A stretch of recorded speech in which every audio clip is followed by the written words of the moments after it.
Welcome, welcome. Baruch atah Adonai Eloheinu melech haolam asher kitshanu b'mitzvotav v'tzivanu la'asok b'divrei Torah. Well, as you know, we are on this passage from Genesis in the section dealing with Noah after he comes off the ark, where Noah offers up these offerings to God once he gets off the ark, and how God reacts to this. And there's a statement in verse 21, excuse me. It's chapter 8, verse 21, where God makes this commitment that never again will he destroy the world as he did. And there's an additional statement that says, because the imaginings or the desire but I think imaginings is good, of a man's heart are wicked from his youth, from his youth. And there's a number of rabbinic statements that interpret this particular statement. And we discussed yesterday, some of the significance of this statement in terms of defining the nature of our characters as human beings and why it's important that it be that way. Anyway, here goes. Ki yetzer, right? For the imaginings or the desires, the appetites. Tana Rabbanan, our rabbis taught. So Tana Rabbanan dates this for us. In general, it means that this statement is from the Mishnaic period, which means before the year 200. The Mishnah was compiled in the year 200, and rabbis who followed the close of the Mishnah are known as Amoraim, and the rabbis who precede that and are mentioned in the Mishnah are called Tanaim. And just for this statement, just to let you know, this is a pretty early statement.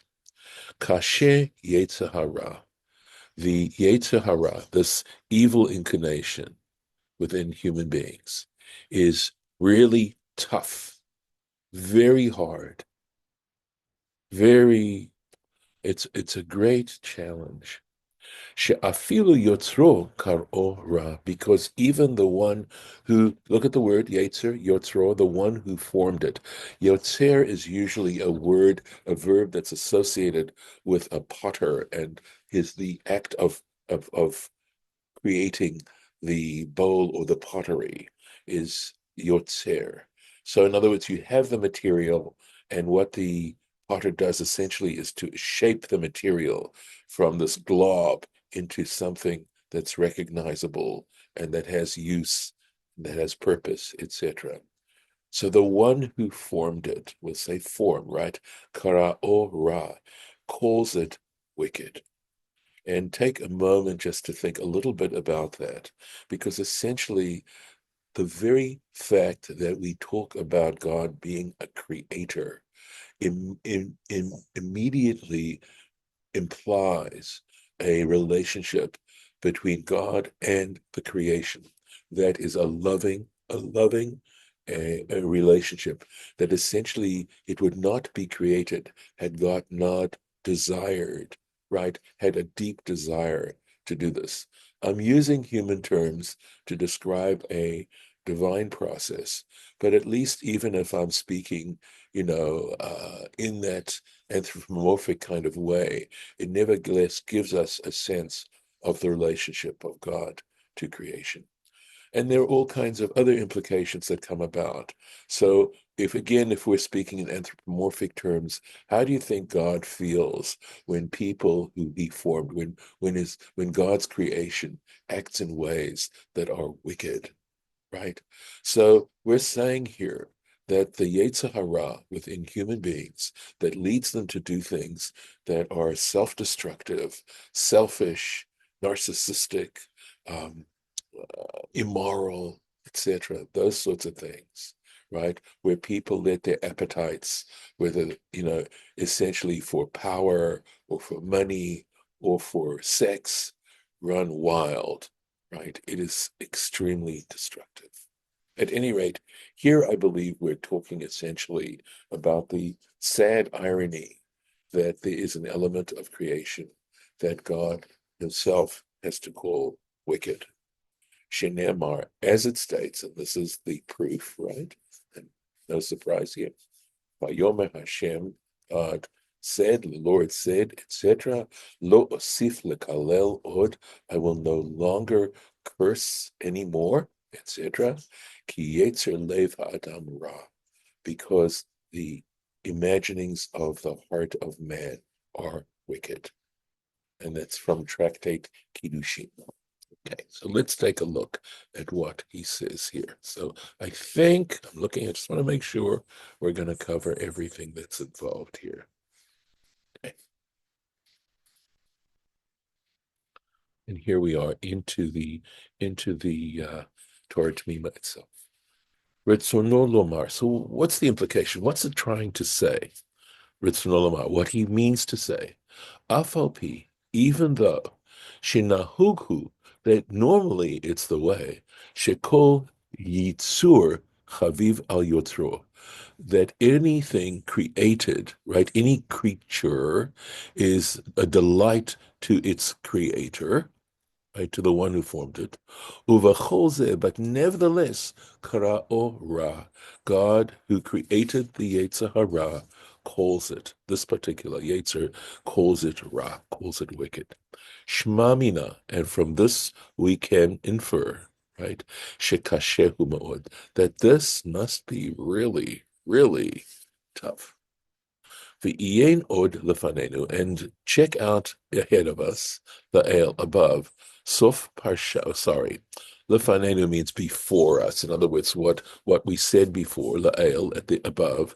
Sof parshat Bereshit, at the end of the parsha of Bereshit, but pasuk v'chol yetzer machshavot libo. There's a verse that talks about all the imaginings of his heart, etc. And what we're referring to is the passage that precedes the flood, which describes human behavior at the time that led to the flood, the decision of the flood.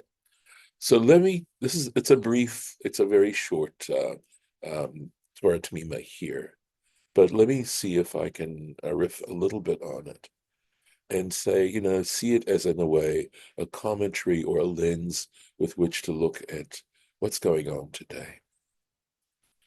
That so much of what seems to be driving people's behavior, and especially people who are leaders, and the fact that these people have become leaders, etc., right, has to do with a desire for power, a desire for control, a desire for wealth, and not necessarily a desire to benefit the maximum number of people possible.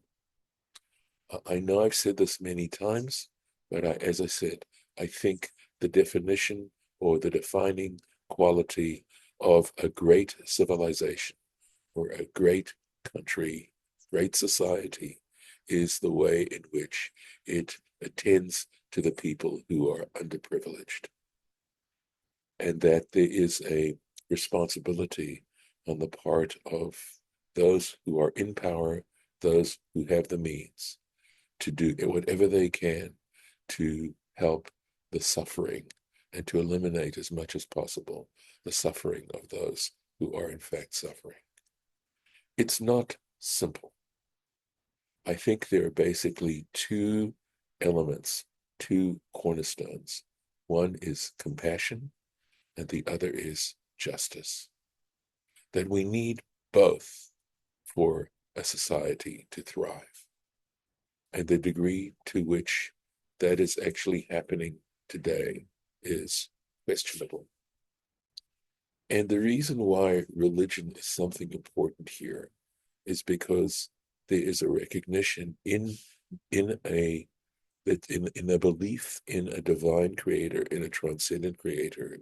There's a sense that we don't just live for ourselves, that there is this huge sense of gratitude and appreciation for the world as it is constituted from a natural point of view, and to understand ourselves well enough and to see life as presenting each individual with their own unique set of challenges as to how to bring joy, to bring nafas to their creator.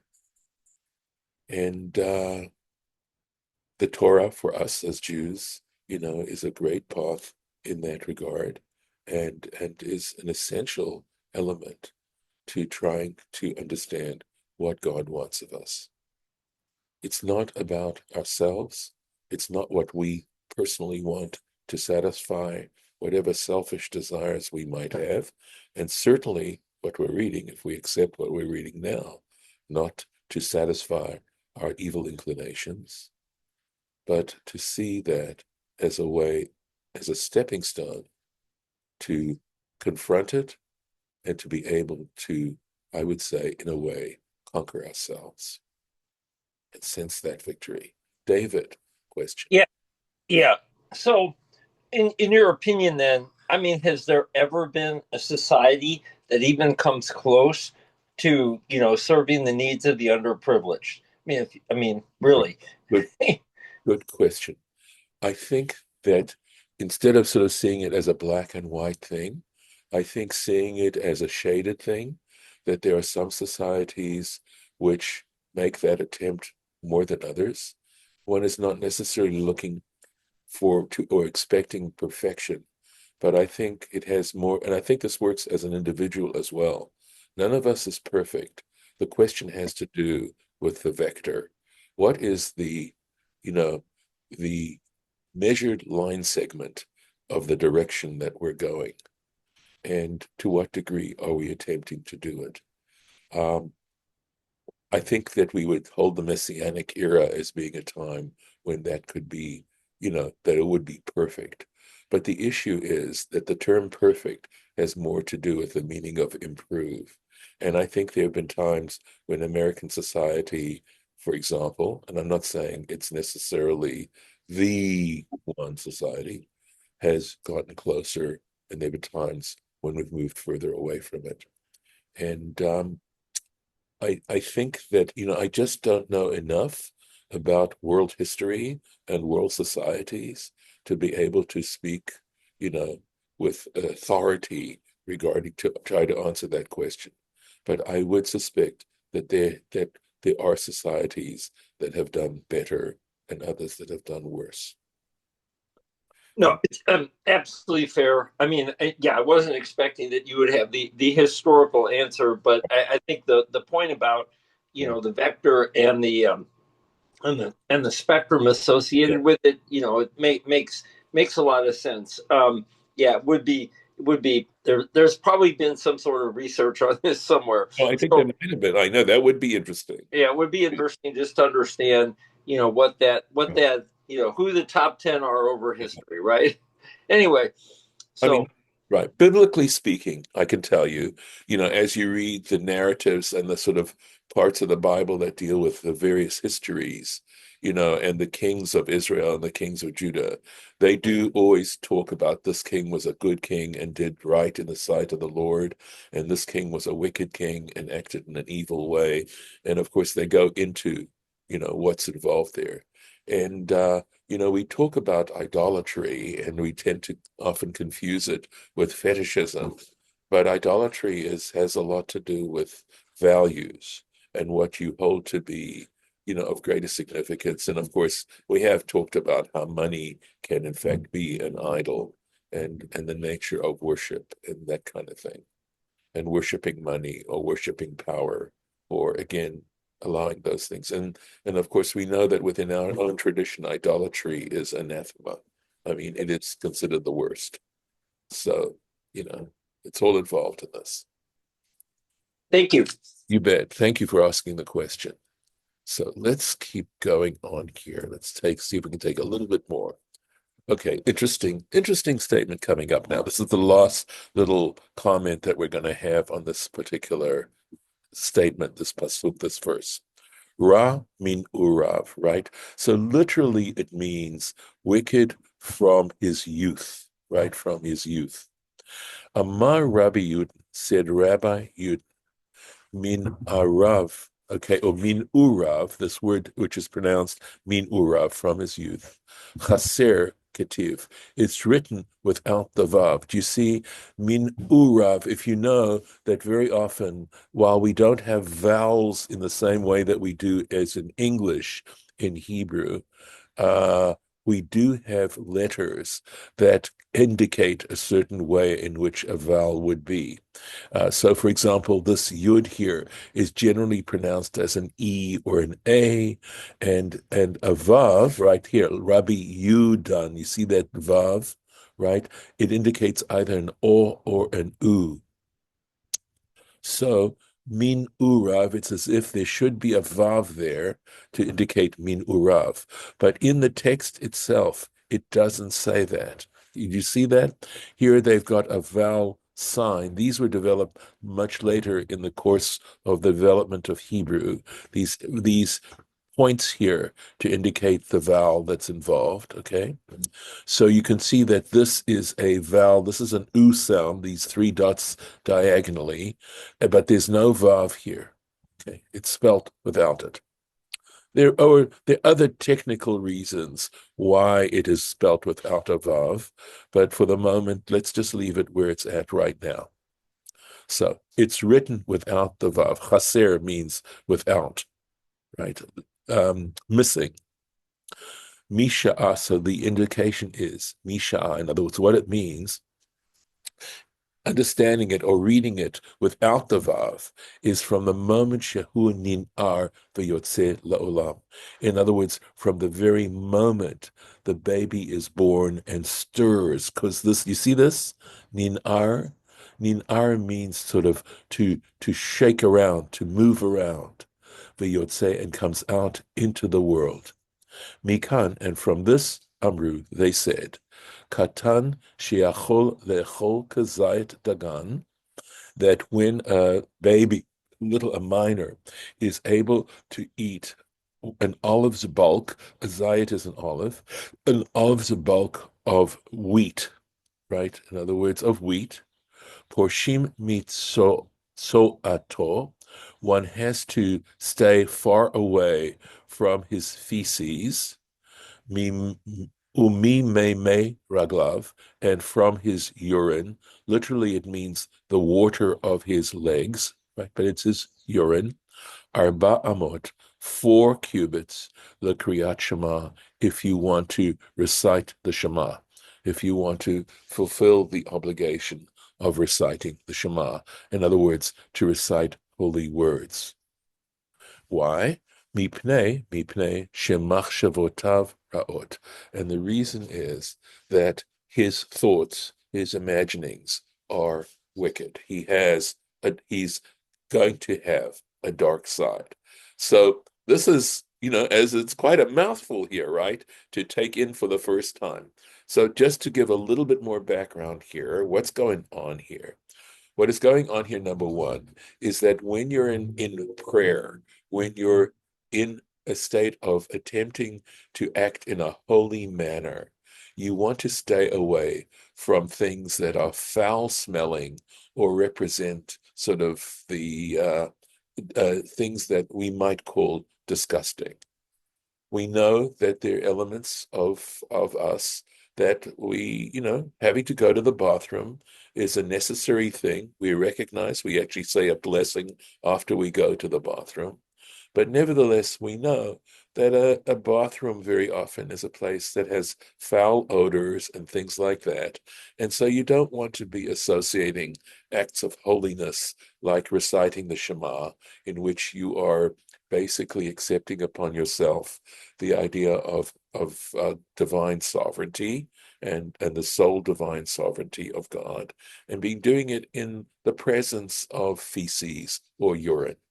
And they figured that when you're 4 cubits, which approximates to 6 feet away, if you're a distance of 6 feet from it, and basically hopefully you aren't even looking at it, etc., or hopefully the odor is no longer as pervasive as it would be closer up, that it's okay, that's the minimum distance in order to act in a way.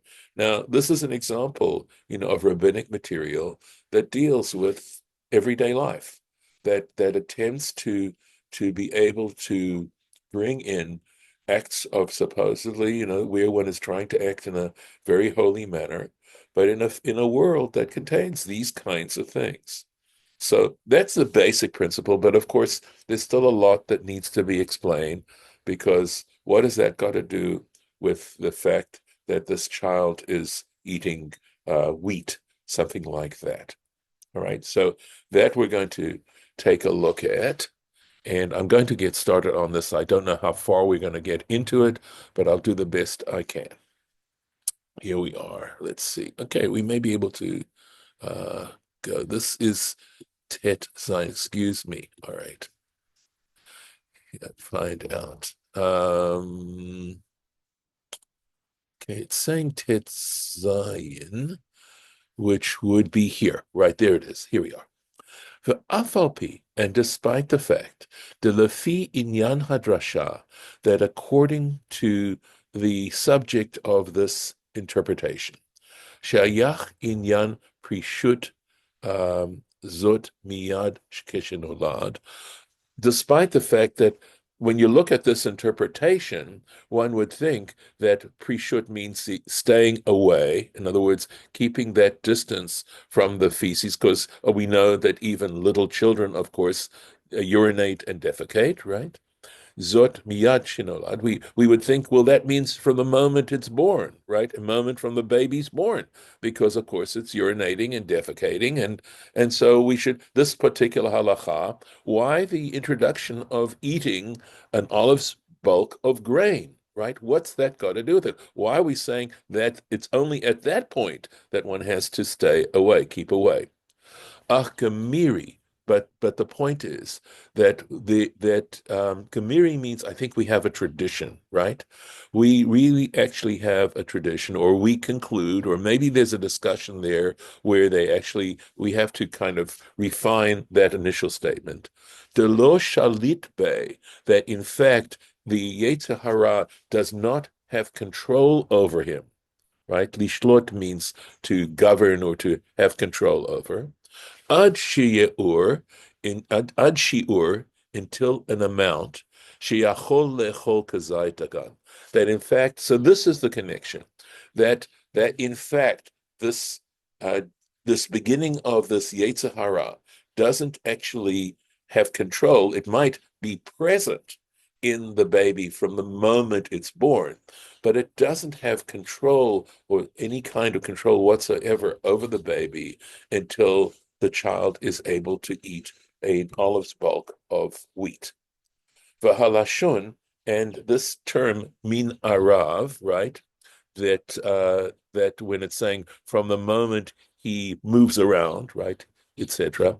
Who al derech halashon b'Shmuel bet.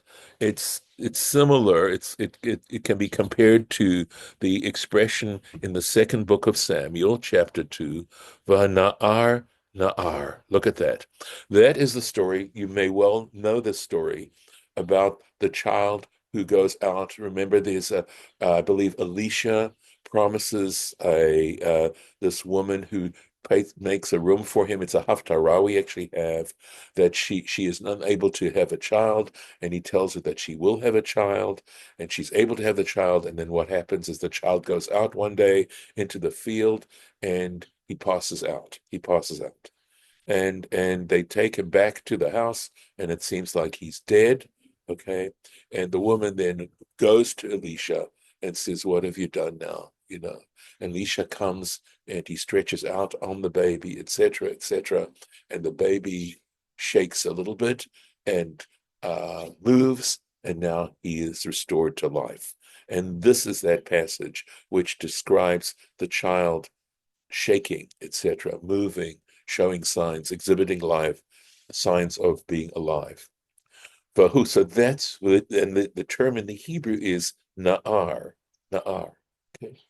Vahu kasher gamalto imo. So what we're talking about, this moment when the child is able to eat an olive's worth of wheat, is actually simply saying it's when the mother is able to wean her child.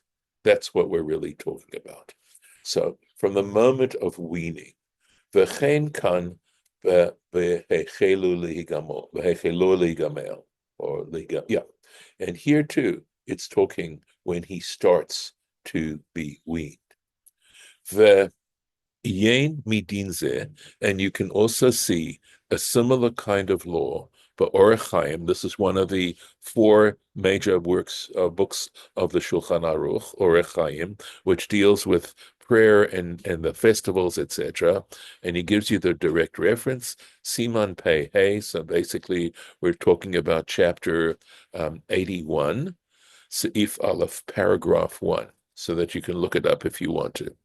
The Iyen Lamala, okay, and again, see above the Parshat Bereshit in the Parsha of Genesis, the Pasuk in the verse, Lefetach Chatat Rovetz, that sin crouches at the door, Sanhedrin, from the tractate Sanhedrin, page uh, uh, let's see, page 91b, and of course, sin crouches at the door meaning the door to the world, and again, another similar interpretation that makes a similar kind of reference that's saying from birth, human beings have this potential characteristic. And that's where we'll stop for today. And please God, next time we will continue this particular section. Okay, we'll be on to another verse at this point. So I'm just going to mark the place. And going to stop the share. Okay, thank you. Let's see. Any comments before I stop the recording? Okay.